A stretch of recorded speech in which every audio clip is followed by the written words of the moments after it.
یعقوب بن عبد الرحمن نے بیان کیا، ان سے عمرو بن ابی عمرو نے اور ان سے انس بن مالک رضی اللہ عنہ نے بیان کیا کہ جب نبی کریم صلی اللہ علیہ وسلم خیبر تشریف لائے اور اللہ تعالیٰ نے قلعہ فتح کرا دیا تو آپ صلی اللہ علیہ وسلم کے سامنے صفیہ بنت حیی بن اخطب رضی اللہ عنہ کے حسن کی تعریف کی گئی۔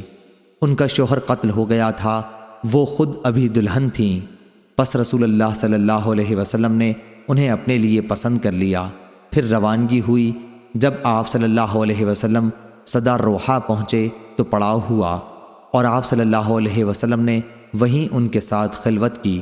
پھر ایک چھوٹے دسترخوان پر حیض تیار کر کے رکھوایا اور رسول اللہ صلی اللہ علیہ وسلم نے صحابہ رضی اللہ عنہم سے فرمایا کہ اپنے قریب کے لوگوں کو ولیمہ کی خبر کر دو۔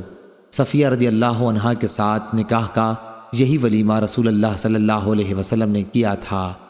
پھر جب ہم مدینے کی طرف چلے تو میں نے دیکھا کہ رسول اللہ صلی اللہ علیہ وسلم نے عباس سے صفیہ رضی اللہ عنہا کے لیے پردہ کرایا اور اپنے اونٹ کو پاس بٹھا کر اپنا ٹخنا بچھا دیا۔ صفیہ رضی اللہ عنہا اپنا پاؤں آپ صلی اللہ علیہ وسلم کے ٹخنے پر رکھ کر سوار ہو گئیں۔ صحیح بخاری حدیث نمبر 2235۔